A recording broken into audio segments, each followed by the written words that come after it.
What's up, Lego builders? Welcome back to Coconut Brick Studios for another week of building Mygeeto in LEGO.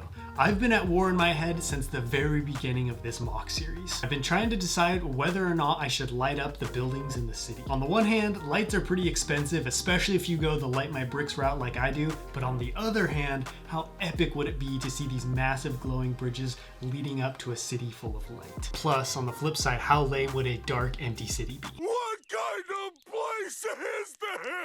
Today, the battle of what I'm gonna do has finally been decided, and it's time to show you guys what I settled on. I'm also gonna be adding a very important element to the city that I keep forgetting to do, slowly bringing it one step closer to completion. If you're ready to see me get lit, don't forget to execute Order 66 on that like button, and let's get building. I've got a blank canvas in front of me, ready to paint on with brick. But first, I need to lay out where everything's gonna go, mainly the bridge, since that's what's taking up the most space. I also filled in the gap on the right side of the bridge, so I'm ready to build on it. Last update, I talked about adding slopes to the end of the bridge to bring it down to the same level as the plateau, and then just continue using tile to build the rest of the road. The problem with that is the whole main bridge needs tile, and I'm maybe halfway done tiling it. Same with the ground in the city, and the second bridge still needs more dark bluish gray tile, and my stores are running dangerously low. Luckily, I figured out a potential solution to cut down on my tile needs. I flipped the 2x2 slopes at the end of the bridge around so they're sloping up instead of down, and now I can slide a slab of snot brick up to the bridge and the two sides are still at the same height. Now instead of a slope down, there's a small slope up. This does mean the road will be a couple plates taller than I initially planned, but that's not really going to affect anything long term. Now I can build the road out of dark bluish gray brick. But before I do that, part of the road is going to be hanging off the unfinished side of this plateau, so I'm going to add another row of 16x16 plates. I'm not going to bother with the underside support pillars yet, since the road isn't very heavy and only rests on these plates a little bit. Figuring out a way to use dark bluish gray brick was a big win because I have a ton left over from my Senate building that were just sitting around, and I can even use these weird 1x2x5 bricks, which is awesome. I don't know if I'll have enough brick to finish the entire road, but I should get pretty far. Having a big road in the middle of the city will also give me lots of space for a cool minifig setup. I talked about having a droid command post be here, and I might have some other vehicles waiting to reinforce the front lines as well. I also want to have a separatist shuttle in the process of evacuating some high-level leaders from the city. Maybe I'll have a classic scene of Wat Tambor loading some of his loot into the ship as well. Another nice thing about using brick to build the roads is it looks more smooth and seamless than tile. I got a decent chunk of the bridge in, but the main thing is I now know where it's sitting so I can lay out and build the houses. I have just enough space for two buildings on this side of the road. I just need to finish plating off the top of the rock wall, and I'm going to try using some wedge plate techniques again to see if I can get one of them to sit at an angle.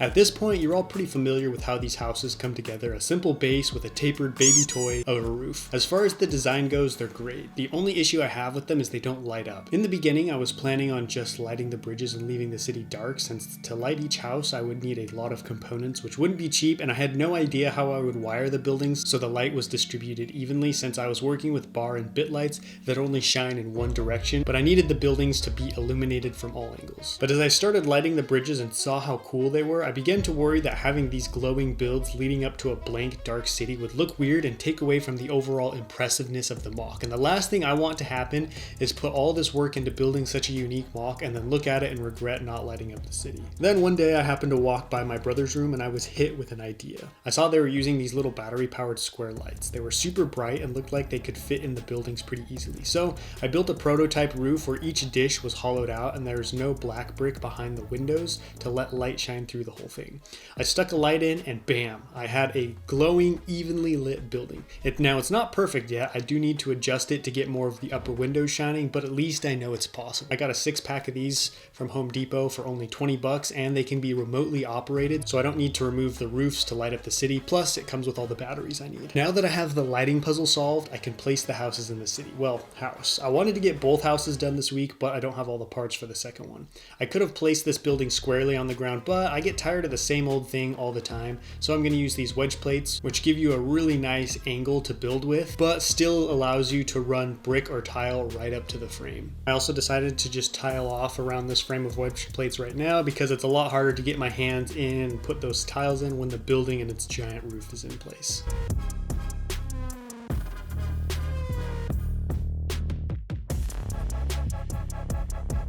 While I was putting the building in place, I remembered I need to add snow detailing to the city. I've forgotten about it 2 weeks in a row, so before I do anything else, it's snow time. I'm going to build random shaped patches of snow out of tile, plate, and brick. This is going to be a great opportunity to use some of the weirder white pieces that have been laying around the studio. Let me know in the comments if you think there's a good amount of snow in the city or if I should add in more.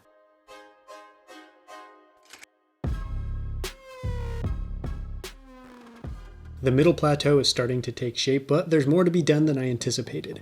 I really like how this building looks. Taking the time to figure out a way to light it was definitely the right call, and this is really going to help bring the city to life and make the whole mock more impressive. I thought I had plenty of space for the building to sit in between the main road and the rock wall, and technically I do have space for the base, but I forgot the roof flares out to be much wider and the biggest dish hangs over where the retaining wall will be, but it doesn't jut into the road at all, so I think I might just leave it. Plus, this is a very wide road and I doubt any massive vehicles would be driving right near the edge and hit the roof.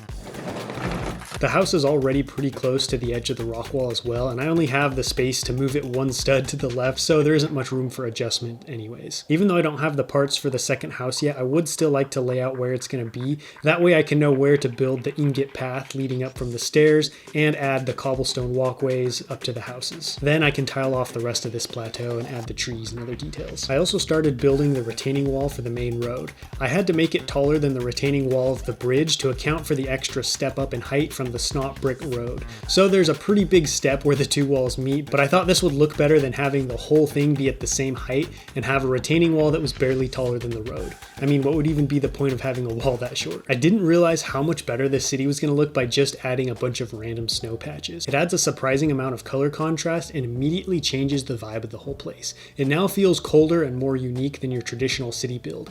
I opted to only cover the ground in patches for a couple reasons. First, I like to think that Mygeeto is a pretty advanced place and has built-in heating rods to help melt the snow on the ground. But as the battle has progressed and the city's taken more damage, some rods have been broken or the power to them was cut, and the snow began to pile up. Also, the Seps have been shoveling and clumping it up to keep the paths clear. The second reason is I just think this looks better. Having the terrain be completely white would have looked bland and limited the amount of detail I could build into the ground. Now I can continue adding patches of snow at my leisure until I have the right ratio. I also finished off the front of the mountain where it meets the stone wall. There wasn't much to do, I just had to add lots of cheese slopes and tile, but now the mountain looks like it flows right up to the stone wall, which is exactly what I was going for. Just ignore that bright green plate shining out like a lighthouse. If you have any ideas on how I could cover that up, let me know in the comments. The first plateau is basically done, but it's still missing something. Some much needed flair and certain capabilities, shall we say. But before we get to work on the cool stuff, I want to lay out and build some paths. It's not real cinematic stuff, but the sooner I get this plateau done, the sooner I can leave it behind for more interesting parts of the mock. For some reason, I didn't realize how much space this main road would take up, which is weird because I wanted the bridge to be massive and they're going to be the same size. So I was planning on having a lot more stuff up here than I do, because at this point, it's just going to be the road and two buildings, which isn't super practical since why would you just build two houses squished up right against a massive road? But I think it's going to look a lot better having these buildings in. They'll make the city feel more dense and populated, and the two buildings will give the middle plateau some much needed light when everything's illuminated. I've got a massive haul here. I'm hoping this is like the last big haul I have to make before the mock's done, and the rest can just be like small little orders to, get a few things here and there. But the main two things I needed were these quarter cylinders for the buildings. I needed like 20 more of these, I think. So I got some of the big ones, got some of the little ones right here. Then I also got some dishes for the tops of the buildings. And then, every time I go on a bricklink store, I always look and just see what kind of random odds and ends they have that I might need as well. So got some stuff for lampposts and other things. Check out this packaging. It's 2 boxes put together. Never seen that before. But we've got more odds and ends. This one, the main thing I needed were these 2x4 slopes in light bluish gray and dark bluish gray. I use these for the snot brick frame that runs around the bottom of the dishes of the buildings. This helps make them a little bit deeper, just a little bit thicker and more realistic looking. And then last but not least, we have a very important, but I'm not gonna lie, very boring haul. That is dark bluish gray 2x4.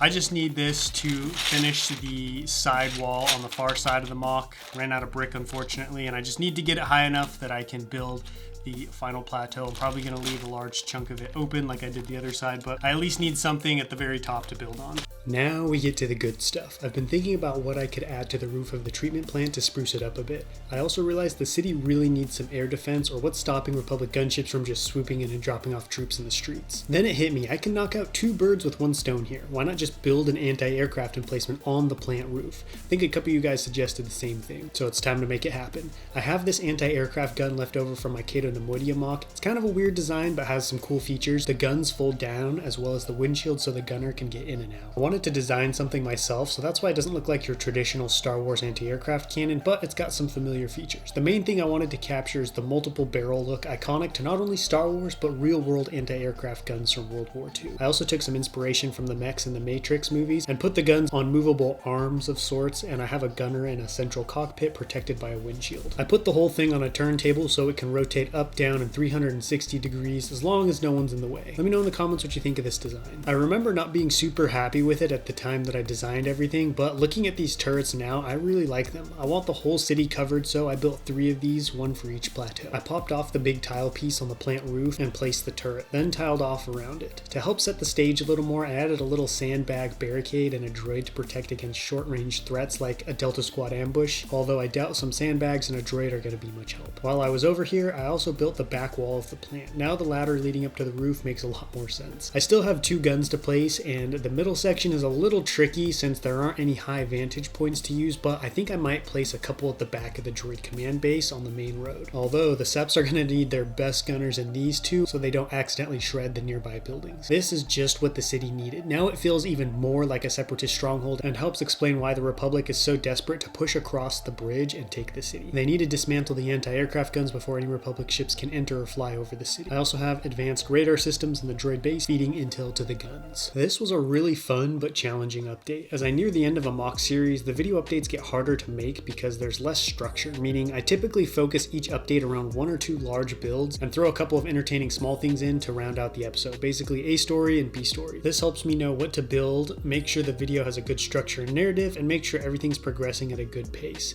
But at the end of the series, all the foundation builds are in and mostly finished, so there's lots of jumping around. Finishing rock work, adding details to the city, wiring lights, and so on. It can be hard to make the updates have a good flow and not feel super choppy since I'm jumping around more. But I hope you enjoyed this update and are excited to see the finished mock. Next week, I have big plans for the Tri-Droid, and I'm hoping to get the final city plateau in, but that wraps up this update. Thank you all so much for watching. Don't forget to let me know what you thought about everything down below in the comments, and I will catch you next time. But until then, happy building.